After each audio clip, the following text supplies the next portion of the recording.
Yes, Peter. Have you been mostly interested in the Eastern philosophy? Mostly. Mostly, I see. Mostly because it seems the most direct. But Yes. the truth is everywhere. Yes. It's hidden in some other places, but it's there too. Yes. In India, where else have you been? Hmm? In India, where else have you been? Oh, I've spent... Also? No, I never saw him. You don't go to Osho. I've spent several years in India. I've been all around. Oh, I see. Since 30 years, coming and going. Now, various places in India, do you think tell you the same thing? Do they all tell you the same thing? No. Each has a different... Yeah, many approaches. Many different approaches. No, frankly, I haven't been to many. I went to Banaras as a tourist many years ago. Yeah. No, many different points of view. Underlying, it seems to be the same, but in the actual practice, the practice is different from place to place. Yes. But the understanding seems to be pretty uniform.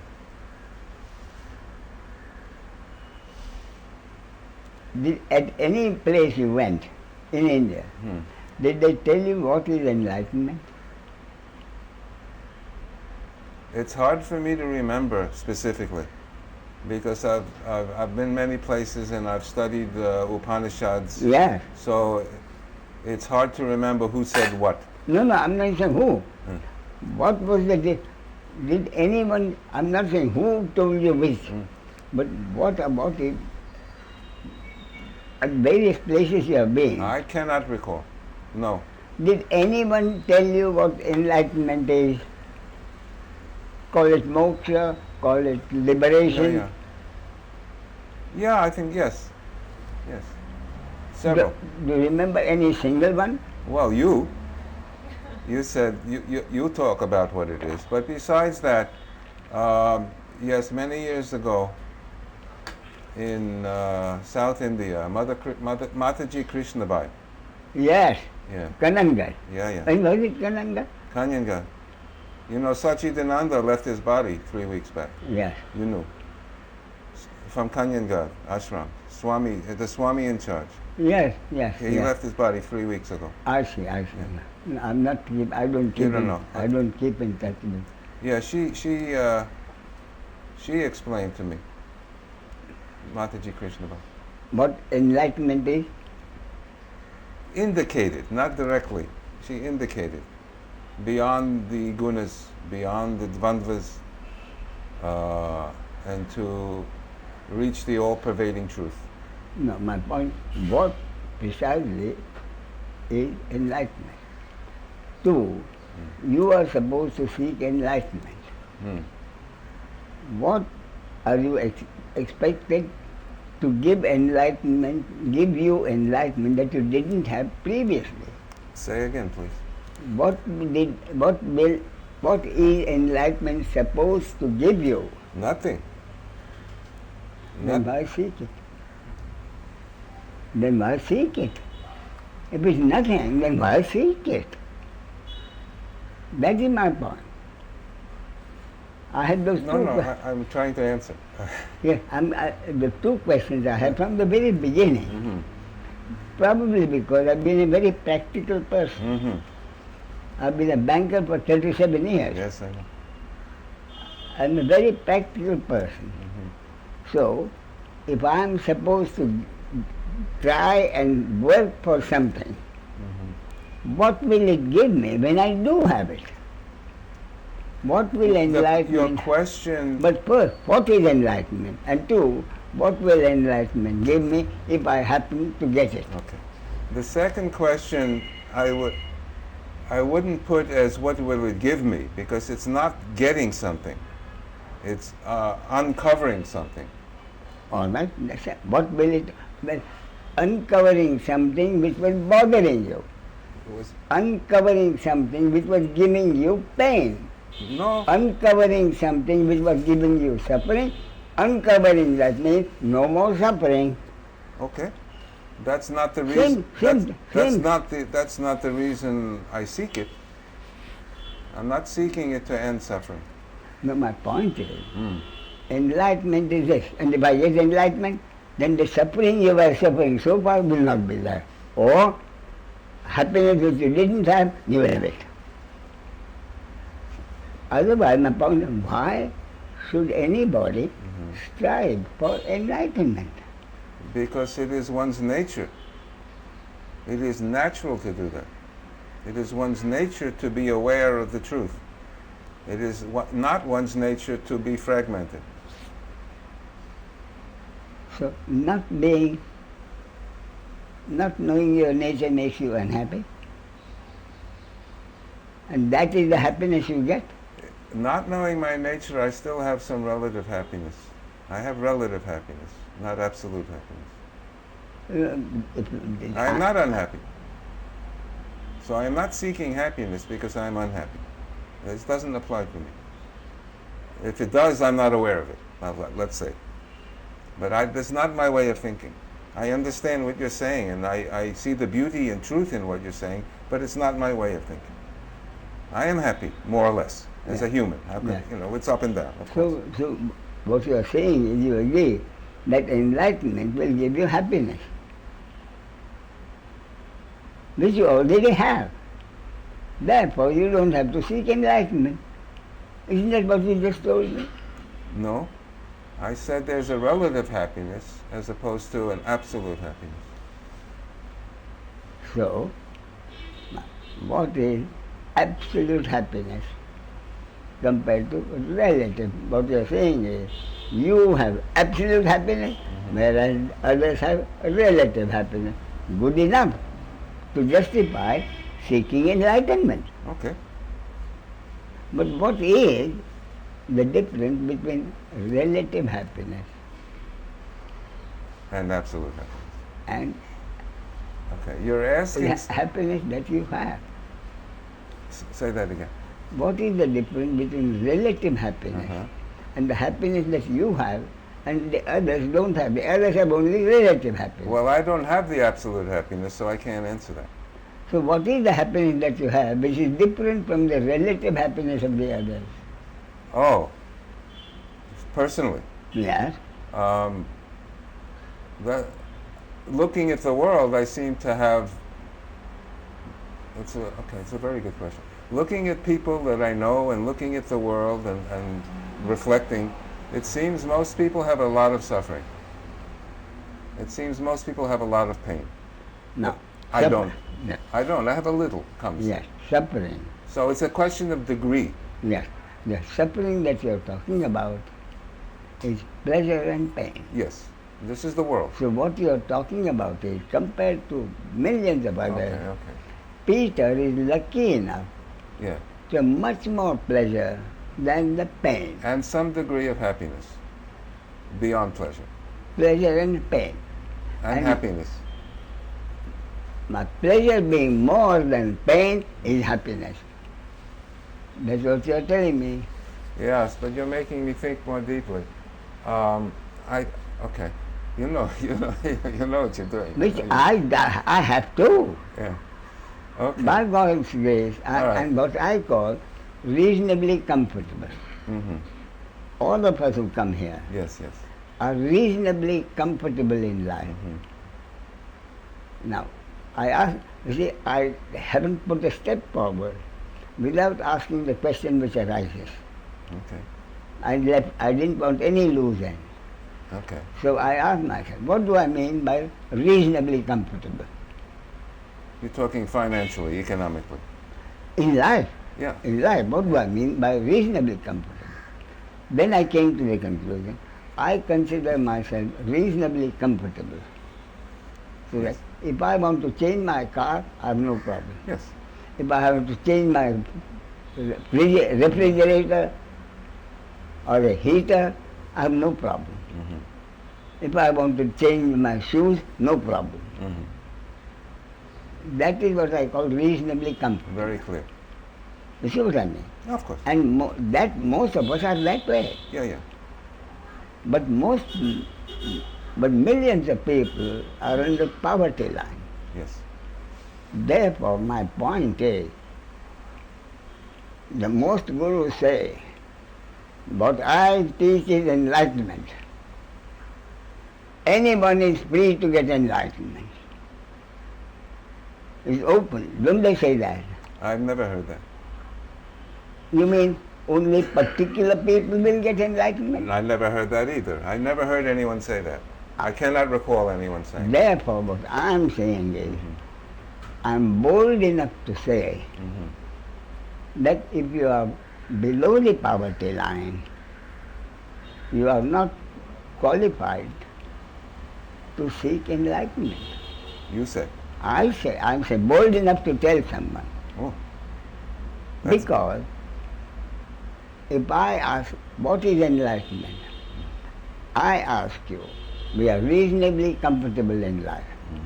Therefore, happiness for me does not mean more pleasure and less pain. Yes. Therefore, we seek happiness beyond Pleasure. the pleasure and pain, Yes. which is what the flow of life means. Yes. But if I ask someone below the poverty line, what is the most important thing you want in life? He says, are you crazy, Ramesh? I'm not greedy. All I want is minimum money for my basic comfort. Yes. Food, clothing and shelter. Yes. That is all I want. Yes. In other words, what he will say is, all I want is to be reasonably comfortable. He wants what we have in terms of that. Therefore, my point is, what I am saying applies not to everybody, not to someone below the poverty line, but someone like us who are very lucky people. Yes. Therefore, what I am saying is, God did not intend every human being to be enlightened. Of course. Very few are. So it is God's intention that a few people are to be, call it Buddha's middle way or call it what you like. Those who don't have enough money, they will be satisfied with the minimum. Yeah. Those who pursue money and have got bread, I'll tell you what happened once, actually. I was in transport to a place called Ahmedabad, about 200 miles from here. Gujarat. In Gujarat. Ahmedabad, Yeah, in Gujarat. in Gujarat, yes, capital of Gujarat. And Ahmedabad at that time, a textile center, the most famous textile center in India. And almost everybody there was either a mill owner or someone who worked in the mill. You see, so much. That reminds me of a joke, with my daughter's mother-in-law. She's a journalist. She is a Parsi, Yes. Parsi. So she writes a column in the Times. And she once wrote many years ago, every Parsi in Bombay is either works for the central bank or does not work for the central bank. She said either central bank or the Tata. Or many parties got very angry. Yeah, I'm sure. So in Ahmedabad, somebody worked for a textile mill or he owned the textile mill. So my biggest customers were textile owners, mill owners. And I'm talking, please remember, I'm talking 50 years ago. Fully 50 years ago. Maybe 51, 52, something like that. But fully 50 years ago. Where today people talk of crores. Crore is 10 million. Talk of crores as if it's nothing. Someone has 20,000 crores. But at that time, money was, a crore was a crore. In fact, therefore they had a name. Means you had just a million, he is a millionaire. So someone who had a crore, they say crorepati. Crorepati. Crorepati. I don't know. That's funny. Crorepati. So I used to make regular courtesy visits to keep in touch with my customers, with my relatively wealthy customers. So I went to one, and I had made my own inquiry, and I found that he had recently done so well that he is now considered, he can be considered a crorepati. So we talked about it for a while, about this, that, and the other. And then I said suddenly, Mr. So-and-so, may I be one of the first, or would I be the first, or one of the first, to congratulate you on becoming a crorepati? He was literally stunned. Meaning, how did you know? So he was stunned, but he was happy that he is now a crorepati, very clearly. But then promptly he said, yes, Balsekar, I am now for some time a crorepati. But my neighbor has 5 crores. All his happiness of being crorepati gone. Left him. I know. I have seen this too. So, envy and jealousy Horrible. is make your wealth comparatively not what it can be. Yes. It's relative. Yes. So what I am saying is, someone pursues money according to the destiny, God's will, cosmic law.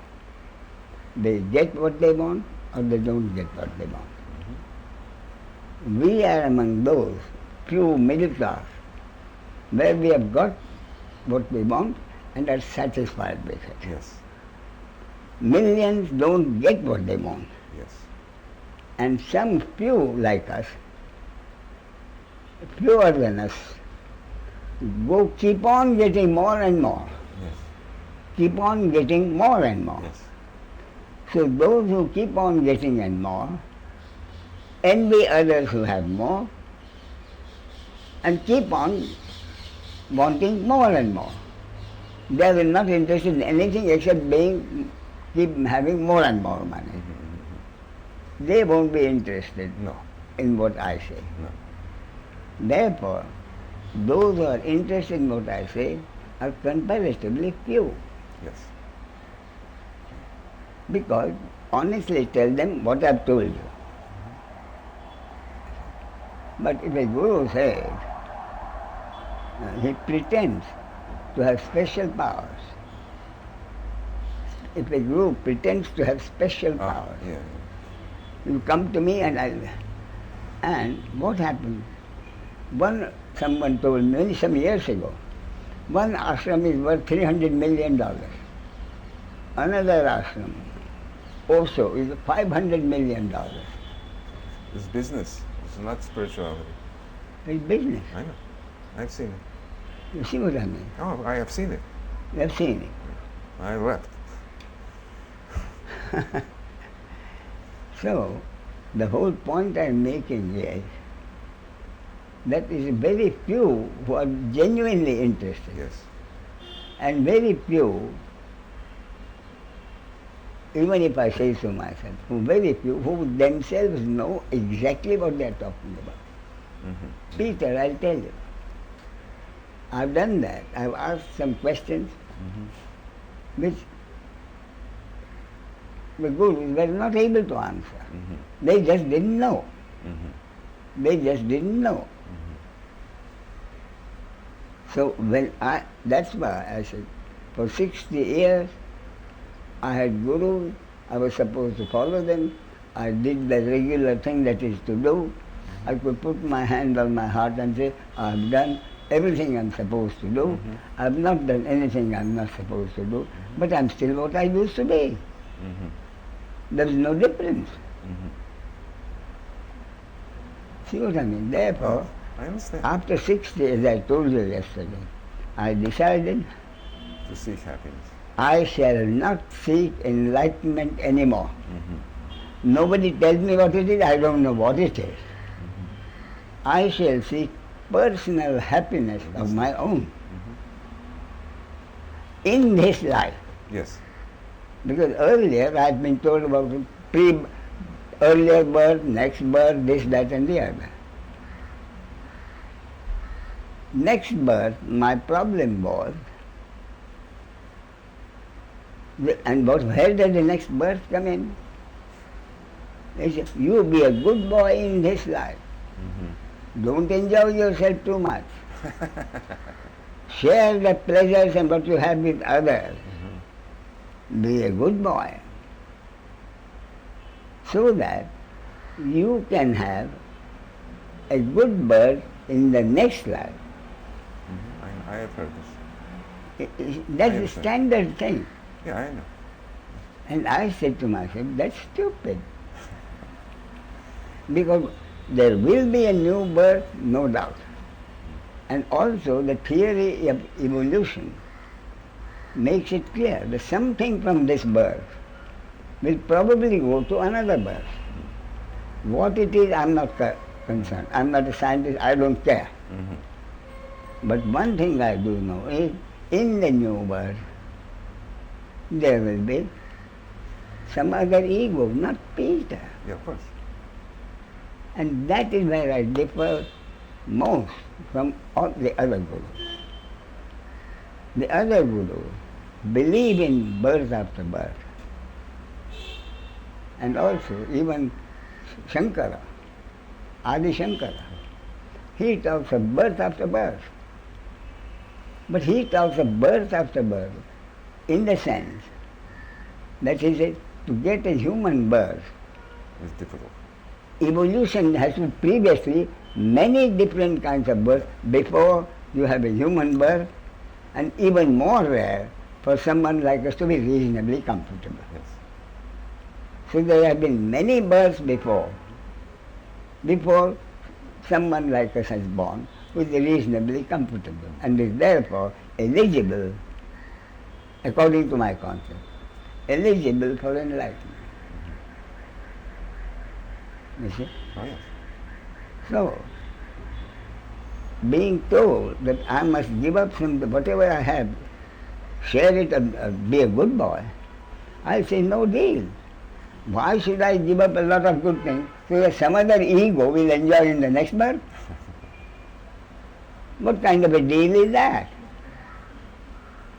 For me to give up the good things of life and suffer unnecessarily, so that some other ego in some other life is going to, no deal.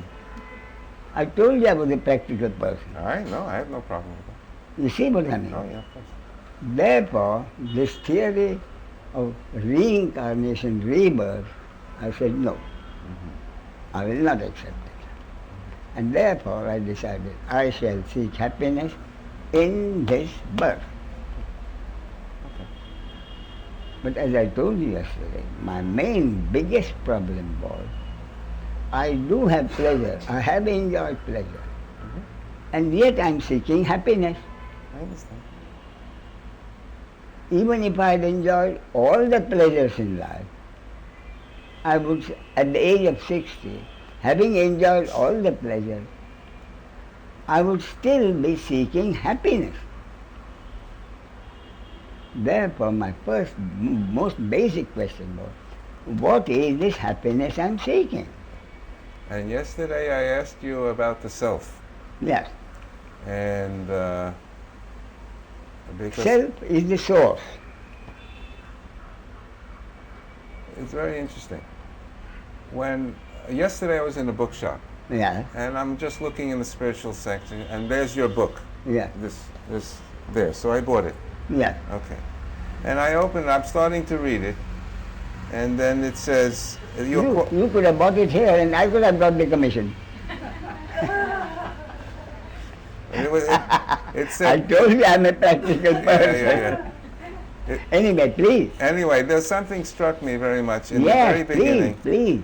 And you are quoting from Ramana Maharshi. Yeah. He says, the desire for permanency of happiness and of peace bespeaks such permanency in his own nature, the self. Yes. That found all is found. That is realization, the finality, the goal. The self. Yeah. And yesterday you said no. No, the self is the source. The self is the goal. Yes. That No, in his own nature. yes, wait a minute. That's- What it means is, the self, They're having fun. They're all laughing. the self, I hope they keep on laughing. Yeah, sure. The self is the one singularity Yeah. which is the source.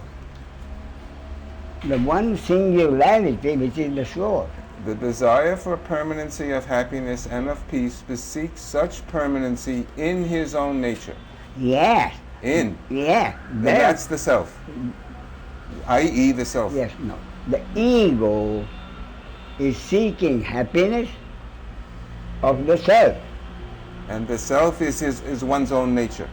The self, happiness is one's own nature. The self is one's. Happiness is the self. The self, This is where we disagree. no, wait a minute. The self, let's be clear. I'm trying. The self, the one thing, the one unmanifest singularity Yeah, I understand what you're saying. has become the manifest duality and multiplicity. Yeah, in all of us. Duality and multiplicity. Yes. Beginning with male and female. Yes. Therefore, once the singularity has become the duality, the duality will always try to find this nature of singularity. In one's own nature, as one's own nature. And That is the happiness of oneness. And then, okay, but then a thought came to me. Not even a thought. Something came to me. Yes. And I must share this with you. Yes, With great respect and love. Yesterday I asked you about, in your book of How Do You Live Your Life, you talked about the parking of the car and there was some reaction in the body-mind, but it's not my reaction. And I asked you, what is that my? And you said it is the ego. That's what your answer yesterday. No. What I said was, that reaction, Not the reaction, the one that says, but I don't have a reaction, you said. There is no reaction in me. therefore, what I'm saying is, that reaction is not me, my reaction. Exactly. Which is the egoic reaction. Okay. Wait a minute. So what is that reaction? It's a body-mind. That's clear. But the one that says it is not my reaction, Yeah. you call that my. I said, to what does the my belong? And you said the ego. Yeah. I am thinking, now please forgive me, Go I ahead. am thinking it is not the ego in you. You call it the ego, but when you call the ego is what Ramana calls the self. This is what I am thinking. Please listen. When you say it is not my reaction, it is the self in you, conditioned, that doesn't react. So, what is the self other than the ego? Okay, end of discussion. What is the Okay. self End of other than the ego, Nothing. Peter? So I am only, the thing that made me go around this big circle was the choice of words. Yeah. Only words. Yeah. So when you talk about ego, Yeah. you mean the self. No, I don't. I think you do. When I talk of the self, I mean the source. Okay, but when you talk about your ego, Then, I think, yes, me as the ego. I feel, is my feeling, and I'm sharing this with you, that when you, not an ordinary person, an enlightened person, talks about the ego in them, that ego is the self in them. No. No. That is my perception of you. That is wrong. I know you feel that way. That is wrong. They're getting a big kick out of this. I know. So if you see that is the source, you're welcome to it. I am Atma Brahma. This Atman is that source. Mahavakya. This self in you is that Brahman. In one perspective. In the other perspective, you are a three-dimensional object. And in the three-dimensional object is this Atma, I am Atma. So in this three-dimensional object, Yes. which you mistake for self, No, the self, I didn't say that. The self is the essence of the three-dimensional object. so Not the body-mind. no, according to me, it's very simple. Mm-hmm. Three-dimensional object cannot live his life as Peter. Can he? Say that again. Can any three-dimensional You object, mean this one? any three-dimensional, this one or this one or that one or that one, Mm-hmm. can any three-dimensional object live life as a separate entity? We seem to. Now, let's not play on words. Seem to. Well, the normal life, we live as separate entities. And that is seemingly. where you go wrong. Well, that is the illusion. That is the That- delusion. That is the misunderstanding. Yes, of course. So my point is, all there is a three-dimensional object which together with many other three-dimensional of various kinds, Mm-hmm. together constitutes the manifestation. This is obvious. Therefore, Peter, what I am saying is obvious, Yeah. but you don't see it as obvious, and that's why you don't know. I see that is obvious, what you've just said. All right, this is obvious, but what is further obvious is Yes. this is a three-dimensional object. Mm-hmm. This body-mind organism Mm-hmm. is a three-dimensional object. Therefore, it's part of the manifestation. Yes. Agreed? Yes. What is Ramesh? What is Peter? And name. Peter and Ramesh Peter is a name. is not a three-dimensional object. It's only a name. Whatever it may be, it is not a three-dimensional object. Okay. Therefore, it cannot be part of the manifestation. Ramesh, Thank you. you know, what you have got so much is already so, it's not easy to go through that and make you see something which is obvious. You see? Yes. So much present, it's difficult to make you see what is obvious. The obvious thing is, Ramesh or Peter is not a body-mind organism. No. Therefore, Ramesh and Peter cannot be part of the manifestation. Therefore, if it is not part of manifestation, what would it be connected with? Only the unmanifest source. Yes. Not just connected to, but as. Therefore, Ramesh and Peter are egos created by divine hypnosis, by the source, identifying itself with this body-mind organism and the name Peter. Would you say created or expressing itself as? Choose your way.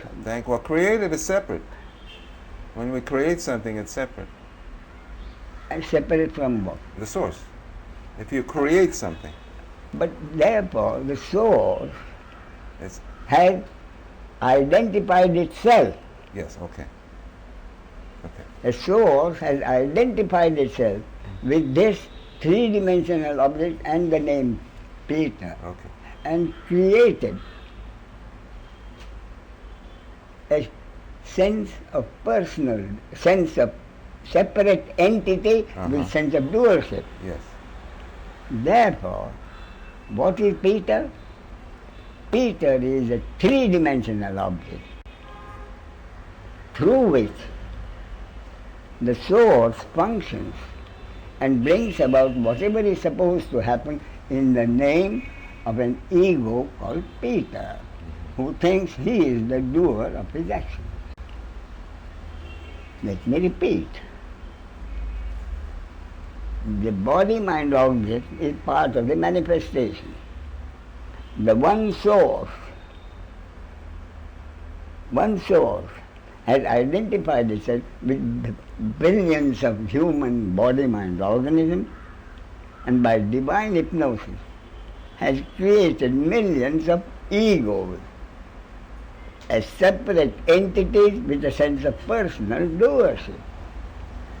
So when Ramana says the self, he doesn't always mean the source. He means the self in the heart. He even says the right side of the heart. Ramana Maharshi says, find out who am I. Yes. What is Ramana Maharshi saying? Find out who am I. Find the source of the I thought. No. He says. Find the source of the I. Therefore, I means the me, Peter. Yes. And he asks Peter to find out the source of Peter. Yes. And Peter therefore has to say, I'm not this body-mind organism. No. This body-mind organism is part of the manifestation, Yes. through which the source is functioning and bringing about whatever is supposed to happen according to his will or cosmic law, and wants Peter to think it is his action. Say that, Wes? And wants Peter, a separate entity called Peter, to consider it his action. Uh-huh. Therefore, Peter is merely a hypnosis, an idea created by the source to believe that his action, the action of the source, is his personal action. You see? Therefore, yes, yes. you are the self with the smallest, and he is the self with the biggest. Instead of the smallest and biggest, what I am saying is that each of us is an entity Yes, yes. which doesn't exist except Okay. The question is Yeah. the self with the small s and the ego. are the same. I'm suggesting they're not the same. I'm suggesting the self with the small s has an ego. All right? The self with the small s is the big self manifesting in us, and it creates an ego. He is not manifesting in us. He is there all the time as the singularity. You don't feel he manifests in us? No, Oh, it's the singularity. you are contradicting with the Upanishads. You know No, that? the singularity, I may contradict with anybody. Oh, okay. Be More clear. laughter. I don't care a damn for any guru. I told you, I know. I'm enjoying. at the age of 60, I was fed up with gurus, And the scriptures too. and if you want to, scriptures I've not read anyway, so I can't Oh, promise. okay. I haven't read any scripture. See, I'm being transparently clear. Uh-huh. And transparently clear, my problem was, in this life, I have to live my life, and the basis of life as it is uncertainty. Ramesh cannot know what the next moment is going to be, pleasure or pain. Ramesh cannot know whether I'll be alive next minute. The basis of life is uncertainty. Therefore, Ramesh, what does Ramesh want most in this life? Happiness. Happiness. Yeah, I know. And that is what I'm going to find out. Okay. And I feel, maybe I'm stubborn or maybe I'm right, but I feel you have found the self within you, even though you don't use those words. I have. Oh, okay. Thank you. Wait a minute, but not without. I have found the self within me. Uh-huh. But how? By seeking happiness No, what I mean is, and giving up doership. no, I know. wait a minute. Do we- I'm going too fast. Okay. 6 billion people, Mm. the one self has been cut into little pieces. No. No, no, no, no. That's what you're saying. No, I'm not saying that. Everybody has a little in him to be the self. I'm not saying that. You know what I'm saying. I know you are saying that, but I want you to correct you and tell you that the self is not within me, but the self is connected to me. I know you feel that way. The source is connected with every ego. Therefore, what is the ego? But Ramana says the self is inside you. Yes, and that is the connection I'm speaking of. You call it the connection, I see. Therefore, He says very clearly it is when inside. I say that I, as the ego, am connected to the source, I know. I'm making it perfectly clear I cannot be the source. Where we were a year ago, and I called you a Mahabhakta. You call me Mahabhakta? Yeah. Oh, I am a Mahabhakta. I know. In what way? Because By acknowledging that I can, in this life, so long as I'm working as Ramesh, I cannot be the source. I can only be the ego, which is connected to the source. And the nearest I can go to the source is to never to have that connection broken. And in Nirvikalpa Samadhi, the seeker dissolves in the source and becomes the source. That is, he is totally aware of the connection between him and the source. Ramana says the mind dissolves into the source in Nirvikalpa Samadhi. The mind He dissolves. says this. The mind dissolves in the soul means the connection is never forgotten. This total awareness of the connection between the ego and the soul. That's what you say, but Ramana says you... Wait, how can 6 billion people all become souls? Yeah, because they're not separate. Separate is the appearance. They are separate, Peter, and they have to live their life as separate human beings. We're going the self doesn't live your life. No. Self doesn't live my life. No, that's correct. Self watches. Therefore, the self, or the singularity, unmanifest singularity as the source of the self, merely witnesses things happening through different body-mind organisms done by himself according to a cosmic law.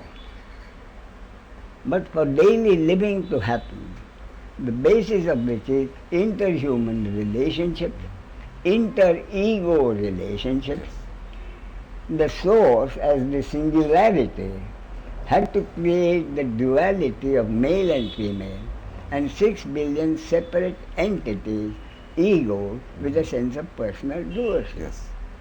So whatever action happened... So when your doership went... I'm sorry? When your sense of doership was gone... removed, okay. Then you...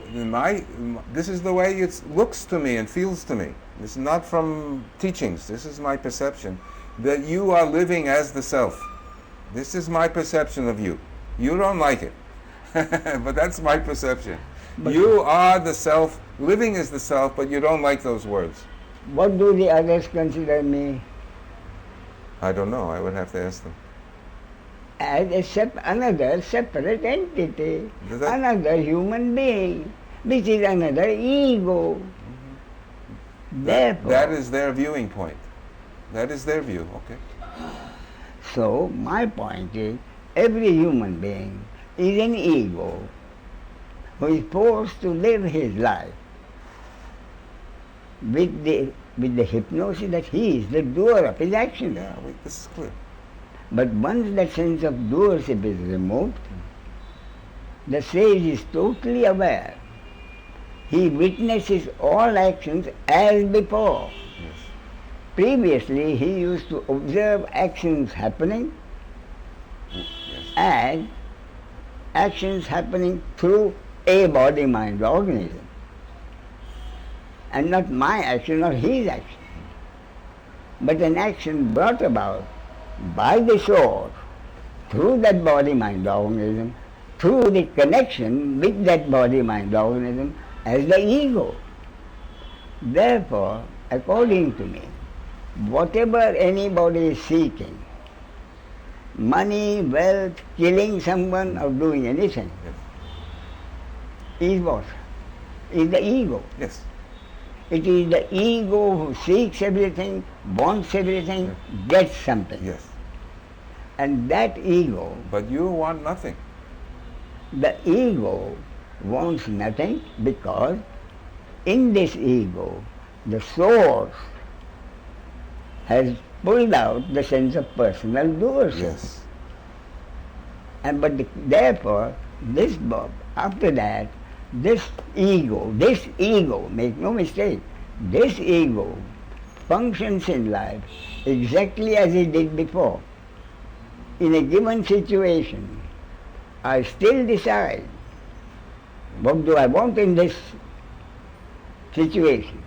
In order to get that, what do I have to do? Yeah, but I guess you have very few desires.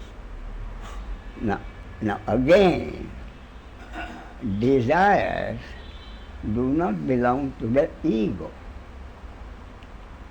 Desires do not belong to the ego. Desires are thoughts which arise in the body-mind Yes. organism, in the mind. Desire is a thought. So they still arise. Thought will still arise. Pain will still arise. I see. Psychological pain, grief will still arise because I am still living my life as the same ego. The only difference is the sense of personal doership has been removed. Other than that, I am the same ego.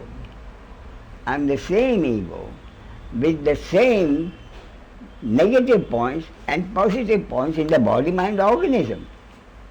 If the body-mind organism, if sensitivity and sensuality are infused more than the average, then even after total enlightenment,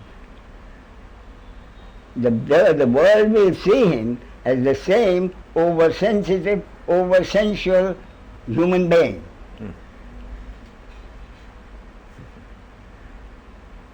Even after enlightenment, even after the sense of total doership has been removed, I still have to live my life with the same genes and conditioning in the body-mind organism. And if in the genes there is more than average sensitivity, more than average sensuality, sensuality will prevail. And sensuality will make the body-mind organism do something which the society may consider bad. And the society may punish me. And I shall damn well have to accept the punishment which the society gives, which is the pain in the moment, based on sensuality over which I have no control. Similarly, fear. Suppose just with sensuality, also another negative, timidity. Sensuality, a negative is in this. Timidity is also part of this. Then something may make me so afraid.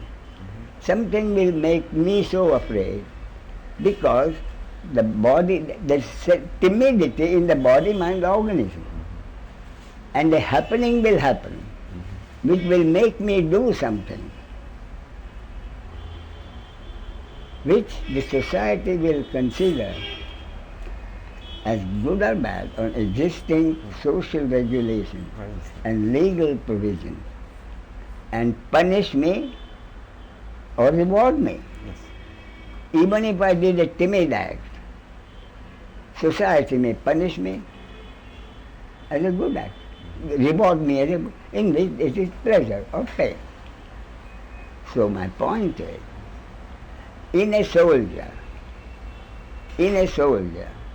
the body-mind organism has more courage than an average person. And therefore, most soldiers are those in whom timidity is at its lowest and bravery, courage is at the higher level. But in spite of that, 9 times out of 10, a soldier will fight according to his genes. But the 10th time, even a soldier may run away. Yes. Why? Because that is his destiny, Yes. God's will, creating a happening. Therefore, two things. What is your nature, that is your body, mind, organism, and what happens at a particular time is a happening according to God's will. 9 times out of 10, I may run away because I am a timid man. But the 10th time, if it is God's will, cosmic law, and my destiny, I shall not run away, I shall fight. Whether I get killed or not is another matter. Therefore, the two things are different. The reaction of the body, mind, organism is a natural body, mind. What happens thereafter? But you're looking at the body, mind, organism as separate from you. It is, yes. Okay. It is a three-dimensional object. So you are observing the body, mind, organism Yes, as a witness. as a witness. And that witness to me is the self. Agreed. And to you it is the ego. Agreed. No, So there's no. no. The witness, the soul, is witnessing through the ego. Uh-huh. The ego is what happens in this life. Very clear. That just everything came into Ego place. is only the instrument. Okay. The soul is not doing anything. Mm. The movie of life has already been done. Yeah, It's yeah. in the can. The producer, the soul, cannot do anything after that. And what I'm saying is, 9 times out of 10, if the body, mind, organism of the sage is timidity, 9 times out of 10, that body, mind, organism will run away and people will laugh at him and he will accept that. Yeah. But the 10th time, it may happen that the body, mind, organism does not run away, fight, and the society may honor him. But he will accept that honor. Sure. Not as honor for me, I'm only a three-dimensional object, but an honor which had to happen at that time. Everything functions in the ego. The main distinction you teach, and that I'm feeling more and more, is that the sage gives up the sense of, well, the sense of doership has been removed. Yeah. And There's another, you have just pointed a second distinction between the sage and an ordinary person, is that the sage views the body-mind as an object, and the ordinary person identifies as the body-mind as the subject. Yes. In other words, the sage, after he has been totally accepted, that I see something, ears, hear something, That's the body-mind. there is an That is not me. That is an immediate reaction in a body-mind organism. Yes, very clear. Whether it is a positive thing which people admire, or a negative which people don't admire, Correct. it is still happening in a body-mind organism, according to God's will, cosmic law. So the only difference is become a very tiny difference in my mind now between what you are teaching and what they traditionally teach, is that they teach the self, that the self is within, and you say no, the ego is within, and the self works through that ego. The self works through the ego. Yeah, that's the only difference. But there's still that self working through the ego is that becomes the subject, and the body-mind is the object.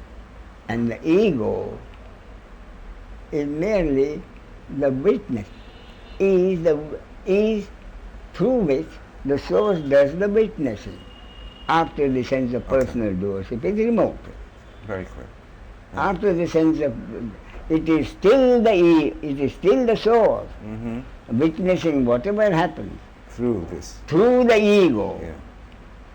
And therefore, this connection between the source and the ego has made the ego also see it not as my doing or your doing, but as something which is to happen and happening to a body-mind organism, which may happen to be mine, yours, his or hers.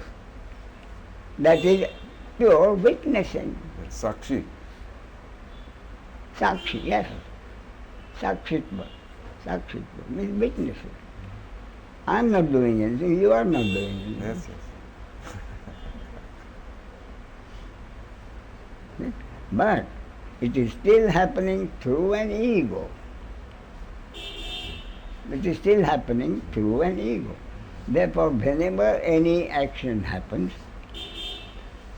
I see it as a happening through a body-mind organism, which may be anyone's, mine, yours, and that body-mind organism will have to accept the verdict of the society, which means pleasure or pain, moment to moment. The society lives in the body-mind world. And that's not all, Peter. I accept that I am not the doer. Or I accept that I am only a three-dimensional object.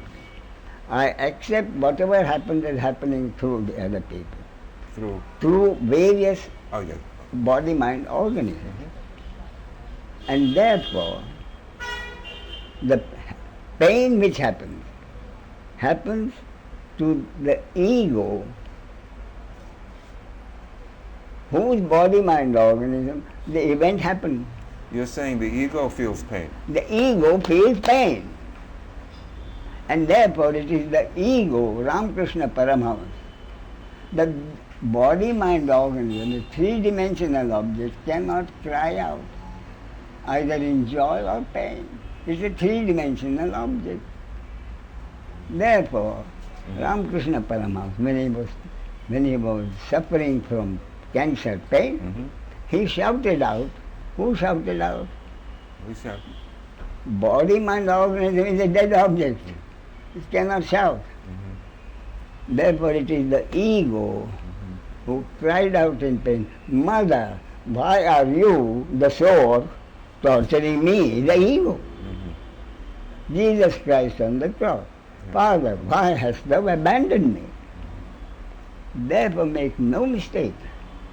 Everything that happens through the ego. Good thing, bad thing, murder, charity, whatever. It is the ego through which the source functions and brings about whatever is supposed to happen, which according to the society may be good or bad, and the ego concerned, knowing that it is not his action, will still have to bear the decision of this decision of the society. Therefore, all I can do is in any given situation, I do whatever I feel I should do. Make no mistake, I do whatever I feel like doing. And what I feel like doing is what is called my nature, which is genes and conditioning. Once that action has happened... But that's when you say I do, that's the body-mind doing. No, it's the ego. But the ego... The ego witnessing what is happening. Okay, but the genes and condition are in the body-mind. Yes. Okay. Sure. Therefore, I as the ego decide whether I should do this or that. I decide this will bring me this, that will bring me that. Which do I want? I decide. If I'm not able to decide, I toss a coin. Either way, I, Ramesh, the ego, decides what to do and does one thing or the other. Having done it, me, the ego, my understanding clearly is that what I did was a happening which had to happen strictly according to God's will, cosmic law, which will be judged by the society in which I live, and the society will consider it according to existing social regulations and legal provision. So, the ego decides, even in this age, what to do. Indeed, Okay. in a given situation. But at the same time, the ego is the witness or sakshi of the body-mind. Yeah, At the same time. at the same time, I do it. Once I have done it, Then you witnessed what the I result. witness whatever is happening Yeah. as what is supposed to happen according to God's will, cosmic law. Can you witness the decision to do something or to want something? Wanting something is a thought. Okay. A But you said desire. the ego decides. If I do this, I'll okay. Can you be the witness of that decision? Yeah, of course. Okay. Then what? If the ego is making the decision, then what is the witness? Ego is doing his decision and doing whatever it is And who is with the understanding that he is not the doer. I understand, but who is watching? Who is the witness of that? The one who is not the doer. And who is that? The ego, The ego with the is understanding. the ego is making a decision and witnessing it at the same time. With the understanding. The ego is what decides what to do. Okay, that's a deciding. That's a decision. And the doing. And the okay. And the doing. Well, there's no doing for the sage. It happens. No, there is the doing, very much the doing of the body-mind organism. There is a doing. Okay, the body does it. The mind does it. The ego does it through the body-mind. In a given situation, I, Ramesh, do what I feel like doing. So, but there's no sense of doership. There is no sense of personal doership. Having But done you it, just said, I do it. yes, I do it. Mm-hmm. I do it. But with the total acceptance that it is not really I doing it. It is God doing it through me. But from the general point of view, I do it. Therefore the society considers, and there is another big joke in it. Another big joke in it. Yes. I do something, knowing that it is not my doing. Thereafter, the society judges Yeah. and rewards me or punishes me. Reward means pleasure, punishment means pain. So, but when you Wait a minute. What does the society judge? That is the joke. I repeat, in a given situation, I decide, do I do this or do I do that or something else? And I do it according to my decision. I do it, knowing that I am not the doer, and whatever has happened is supposed to happen strictly according to God's will, my destiny. Thereafter, the society judges it as good or bad, rewards me or punishes me. Reward means pleasure, punishment means pain. But what does the society judge? your actions. Does it? Does it? Is it my action? Does the society know exactly what everybody has done? Only God knows it. Society can only Society can only judge what actions they know about. the society can only judge the result and the consequence of that action. Well, if a person robs another person, that's an action, right? A robber, then he will be arrested. That's a consequence. Therefore, this one, nobody sees it. How will the society know? Society will know only if there is a witness. You say, yes, I saw him do this. Mm-hmm. But in an action which you do or I do, in our house, Mm-hmm. in anything, for which we don't call a witness, Mm-hmm. what does the society judge? My point is, society cannot know everything that everyone has done. Thank God. Thank God indeed. Yeah. And therefore, what does the society judge? Society judges not my action, but the result of my action and the consequence of that action. That is the joke. Mm-hmm. And yet, the society punishes me. I complain. I didn't do it.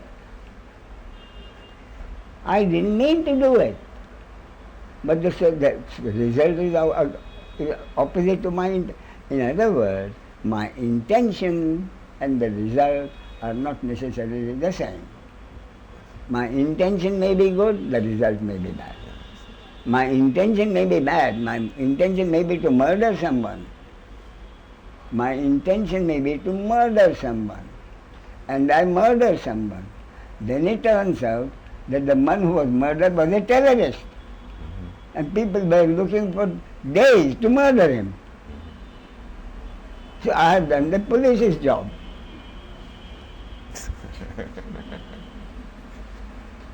Therefore, the intention may be good, the result bad. Intention may be bad, result may be good. And that is the basis of the Bhagavad Gita. That is the basis of the Bhagavad Gita. Now Krishna tells Arjuna, you have been born a warrior, you have been trained to be a warrior. Therefore, fight. Yes. Even if you decide not to fight, when someone attacks you, you will fight. Yeah. Because your genes and conditioning have made you a warrior. But in any case, he said, you have the right of action, but you have no right To the fruit. over the fruits of your action. Yes. What does it mean by fruits of your action? The result of your action and the consequence of that result. The result of an action and the consequence of that result are the fruits of one's actions. Those have never been in anyone's control. Therefore, why not fight?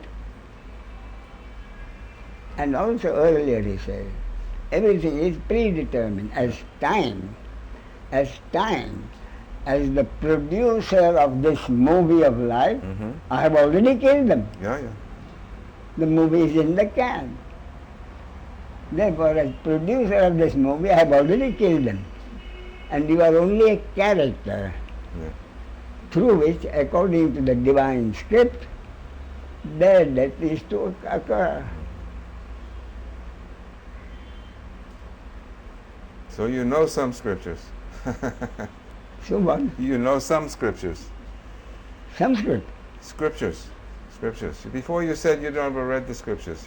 Scriptures are the Upanishads. I've never read the Upanishads.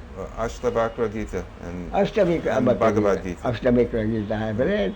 I've read the Bhagavad Gita. Uh-huh. But right. hardly. I mean, and if you tell someone, Ramesh is a scholar, he has read Ashtabhakra Gita, and he has run, they'll laugh at you. There are hundreds of scriptures, and they read two and you call him a scholar. Thank you. See what? Therefore, the point I finally made is, as I told you in the beginning, what is the happiness I'm seeking? I know what pleasure is. What is the happiness I'm seeking? Before that, I couldn't take a step.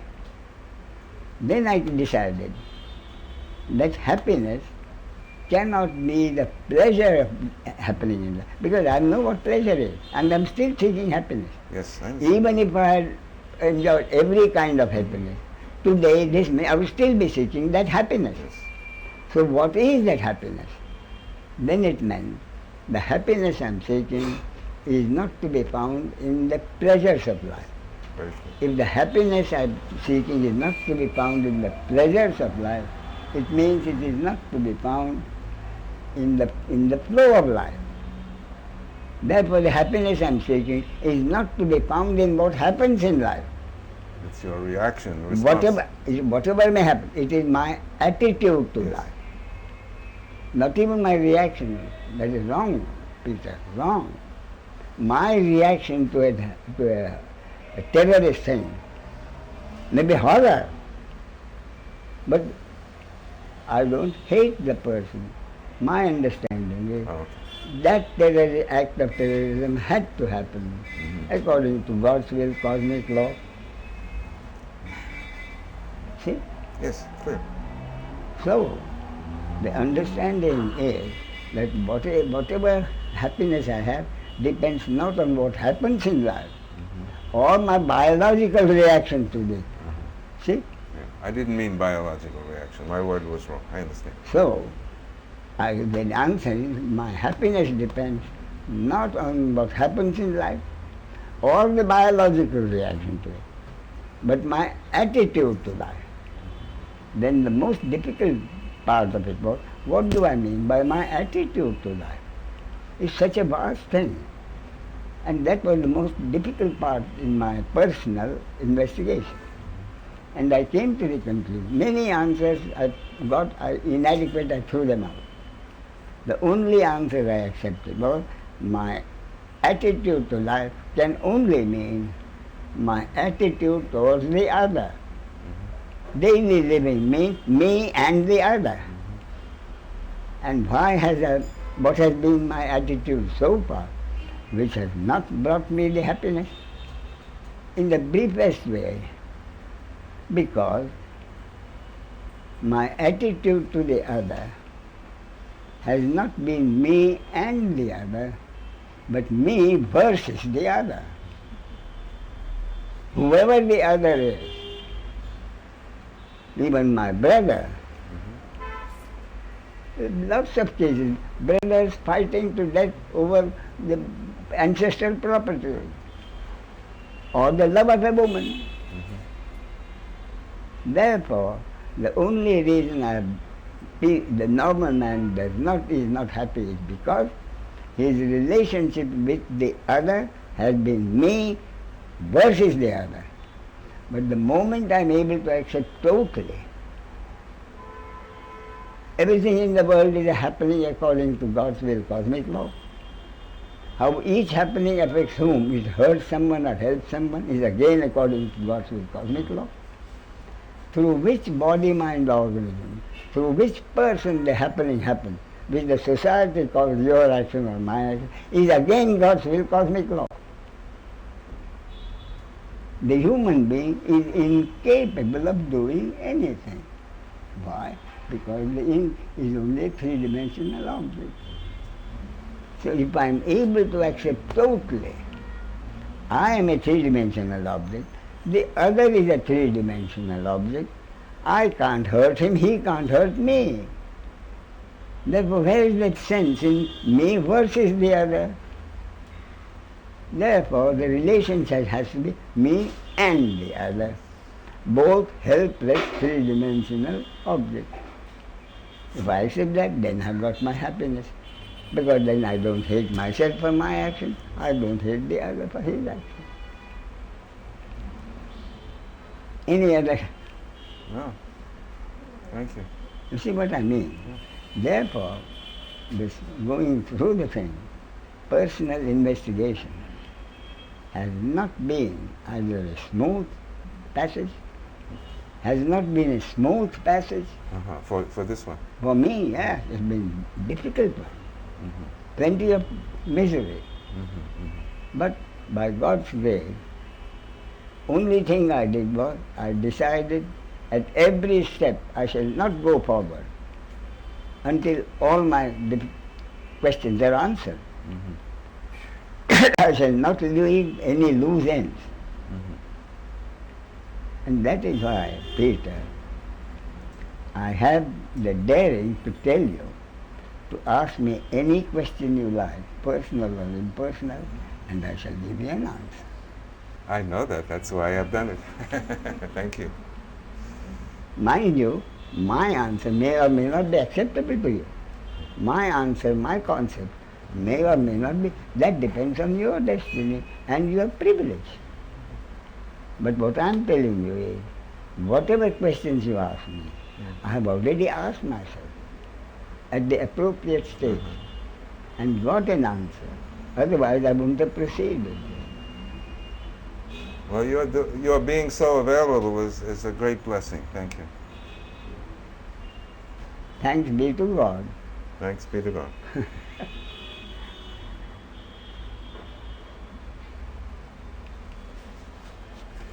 But that is the point. Every possible question that I can imagine you asking, I have already asked myself and got the answer. That's why I dare you to ask me any question you like.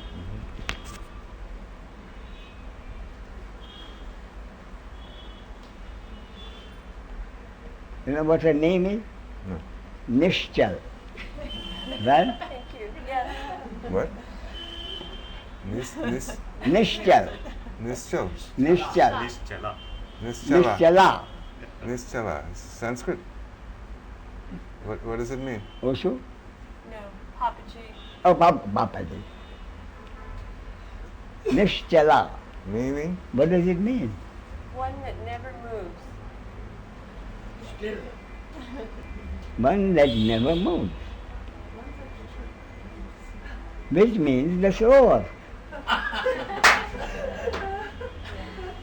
Which means the slower. Which means you are not Nischala, the ego, but what you really are is the soul. Everything else is a three-dimensional object. And that, and that was my question. When I heard you talking to Peter, I have never heard you say that the three-dimensional object is dead. Is Dead. dead. Yeah, I thought I heard you No, say that. what I said was that no three-dimensional object can speak or listen or do anything. Can neither speak, listen or do anything. It needs that animation from It the needs, source. it to needs the ego. animation. Okay. And that animation has been provided by the source, and that animation which makes the three-dimensional object do what it wants to do is God's will, is God's action. And I thought it was, for me it was interesting to know that the witness is part of the ego, because I've been really confused about what is the mind in this body-mind organism. Is the mind more like the conditioning? And we talk about thinking Yes, mind that and is working because, mind. Nischala, you have been told that the final ultimate understanding means the end of separation, means the end of the ego. And what I am telling you is, even with the final, topmost, deepest understanding, Ramana Maharshi lived for 50 years in the ashram as a separate entity.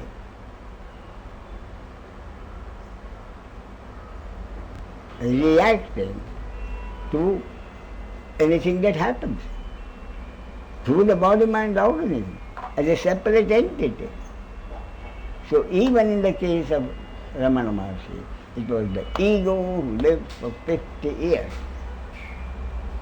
with the only difference that in that ego that was Ramana Maharshi who lived for 50 years, the sense of personal worship has been totally removed.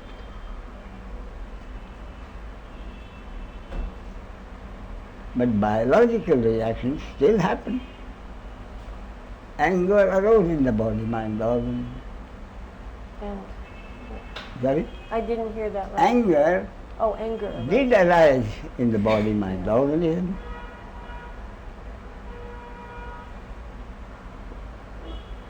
grief did arise in that body-mind organism. So that if anger could arise and grief could arise, it can only be an ordinary ego, like any other ego. Something happened and anger arose. But maybe because the understanding was so deep, the arising of the anger and the grief, the happenings might have been few and far between.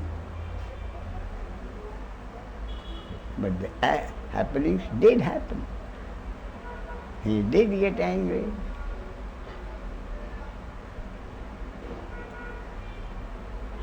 And there was grief. The only thing is, both the grief and the anger were in the moment because of no doership. If he thought he had done it, then the grief would have been prolonged into mourning in horizontal terms.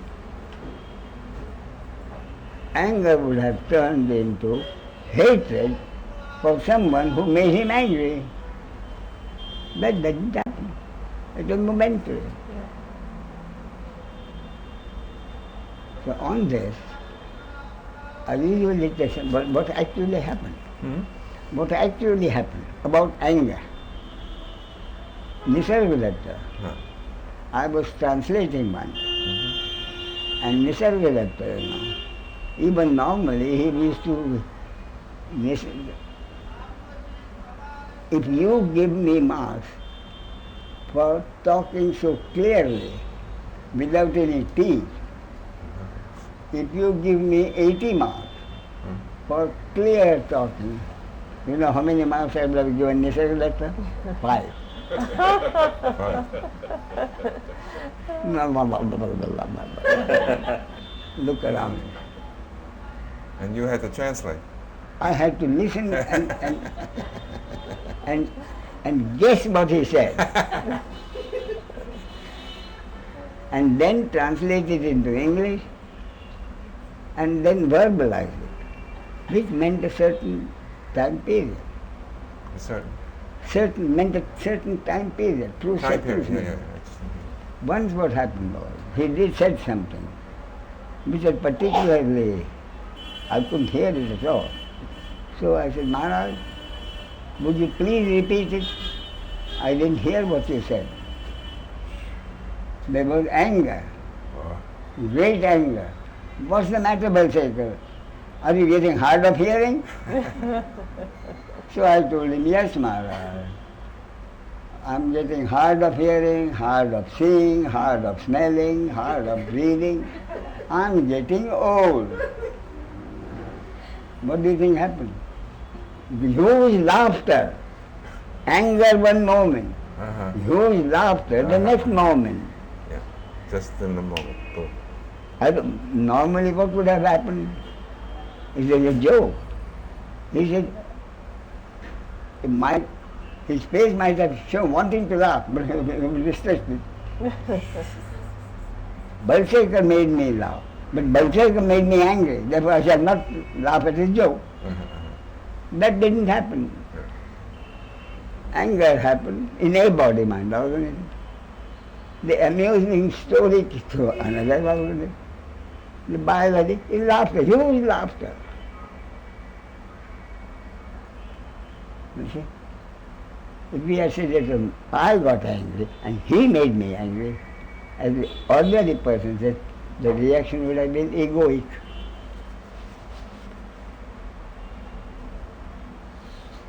Okay. Yes. Go ahead.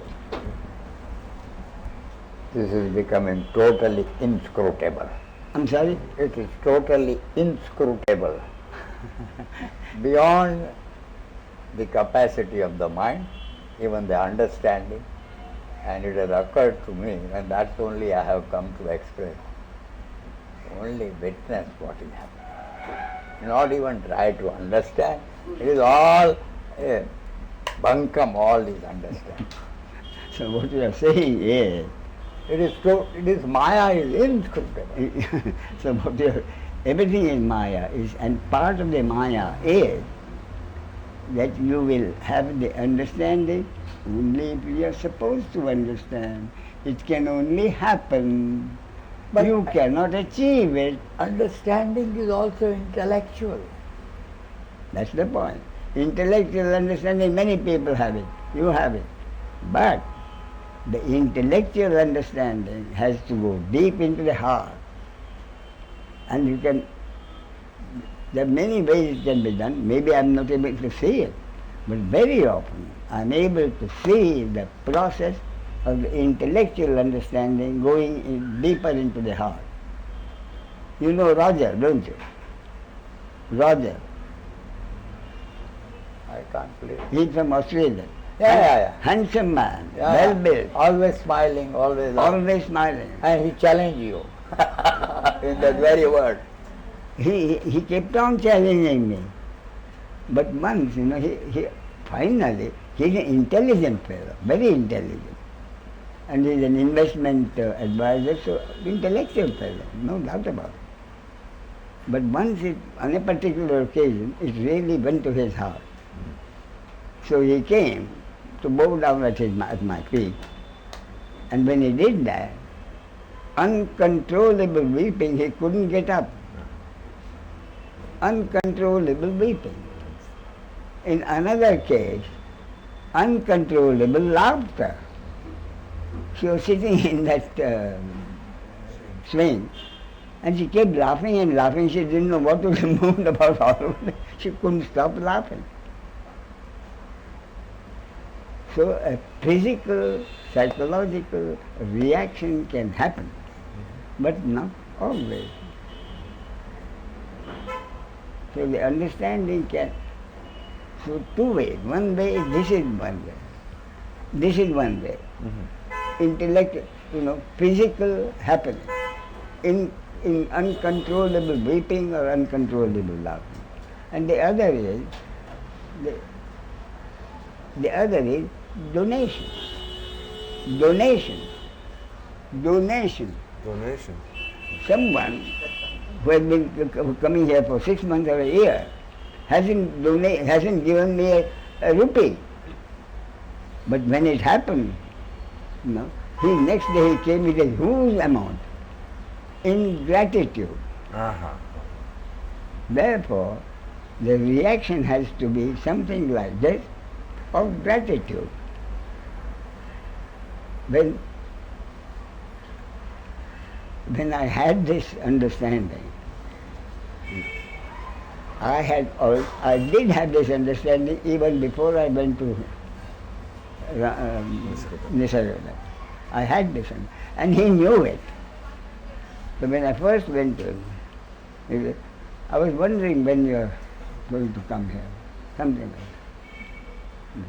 Then, at a particular time, when he knew